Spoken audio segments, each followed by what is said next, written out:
Hello student, this is Dr. Gursharan Kaur, Associate Professor, Department of Applied Science, Sagar Institute of Research and Technology, presenting some important RGPV question for Introduction to Probability and Statistics for AIML 3rd semester.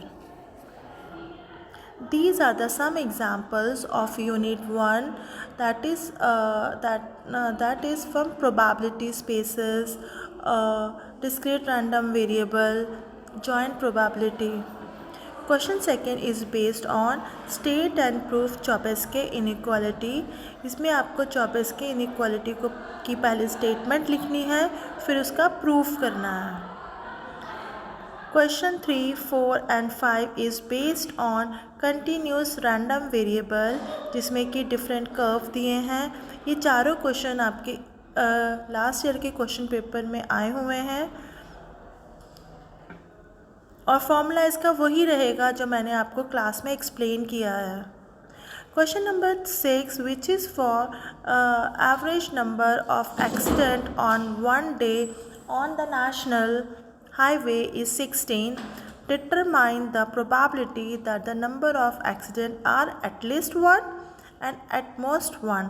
ये question probability पर है. मैंने इसको बताया कैसे करना है. Now we will move to our Unit 2 questions. These are definition, define probability density function of 1 and 2 variable with examples.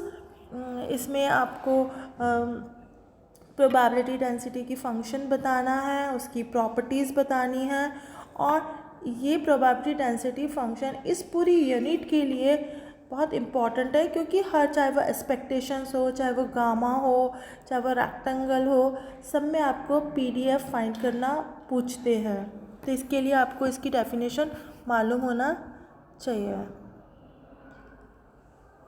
Write short note on Poisson, normal and binomial distribution and its property.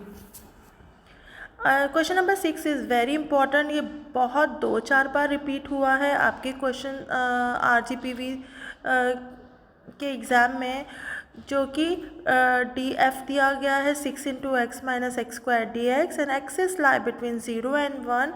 Find arithmetic mean, harmonic mean, median, mode, mean deviation and standard deviation. ये सारे की मैंने definition आपको class में बताई है. ये unit 2 की डेफिनेशन, यूनिट 2 के फॉर्मूलेस लिखना.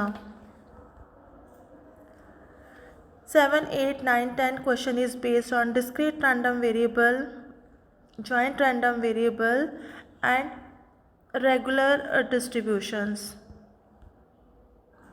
ठीक है. These are the question of Unit 2 which is very very important. सब क्वेश्चंस का फॉर्मूला पहले लिखिएगा, फिर उसको सॉल्व करिएगा.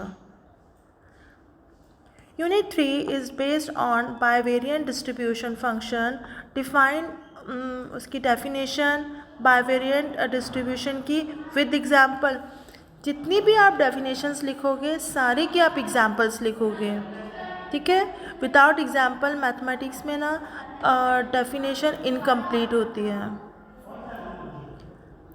Question number 2, the mean and variance of the binomial distribution x with parameter n and p which is are 16 and 18 respectively, and आपको find करना है probability of x is greater than and equals to 1 and probability of x is greater than and equals to 2. ठीक है. Next joint continuous random variable है of PDF मतलब probability density function. First, second, third में आपको covariance and correlation find करना है. This rho sine is for correlation. If x is a normal variant with mean 30 and standard deviation is 5, find the probability where x is lie between 26 to 40 and probability of x is greater than and equals to 45. State and proof bivariant distribution of Bayes theorem. Bayes theorem का या तो वो statement पूछते हैं या उसका state and proof दोनों ही पूछ लेते हैं. These are the question which is based on Bayes theorem, variance, binomial distribution and so on. Now we will move to unit 4. Unit 4 में आप मेजर ऑफ सेंट्रल टेंडेंसी की डेफिनेशन, उसके example. Measure of central tendency में कौन कौन से terms आ जाएंगे? Mean, median, mode, harmonic mean, geometric mean, ये सारे के फॉर्मूले और उसकी प्रॉपर्टीज़। उसके मेरिट्स एंड डीमेरिट्स भी लिखोगे तो अच्छा रहेगा। क्वेश्चन नंबर 4 उसका डेटा दिया हुआ है जिसमें आप पहले फॉर्मूला लगाओगे, फिर आगे आप उसका क्वेश्चन सॉल्व करोगे। Question number 5 is based on correlation, जिसमें कि Karl Pearson coefficient formula of skewness से आपको फाइंड करना है। डेटा गिवन है ये। Question number 6, skewness, movement and kurtosis को आपको बहुत तरीके से पूछा जा सकता है। ये आप डेफिनेशन पूछ लेंगे, यहाँ इसके शॉर्ट नोट, यहाँ इसके फॉर्मूलेज।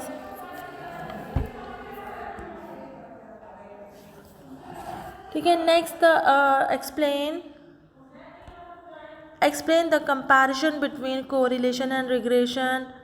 ठीक है, टाइप्स पूछ सकते हैं रिग्रेशन के। क्वेश्चन नंबर 5 में आपको स्ट्रेट लाइन की में measure of least square method के तीनों क्वेश्चन है उसी पर बेस्ड है, डिफरेंट कर्व के। तो आप पहले उसको कर्व को समझिएगा, फिर उसकी इक्वेशंस बनाइएगा, फिर इक्वेशन में डेटा फीड करिएगा। This 4, 5, and 6 question is from correlation and regression. ठीक है, 7, 8, 9 question is from chi-square test of significance। 7th question 1 attribute का है, जबकि 8th question 2 and more than 2 attributes का है। तो ये दोनों ही मैंने आपको क्लास में एक्सप्लेन किए हैं, तो आप इसको समझिएगा और इसका सॉल्यूशन रफ कॉपी में लिख लीजिएगा। 9, 10 this 9 question is from test of significance, T test, and 10 is a definition of chi square. इसमें शॉर्ट नोट्स पढ़ लीजिएगा काई स्क्वायर के और कहाँ ये फिट होता है, आप उसका रिज़ल्ट फाइंड करिएगा। Thank you and all the best. किसी को कोई डाउट हो तो वो मुझसे पूछ सकता है पर्सनली DM करके।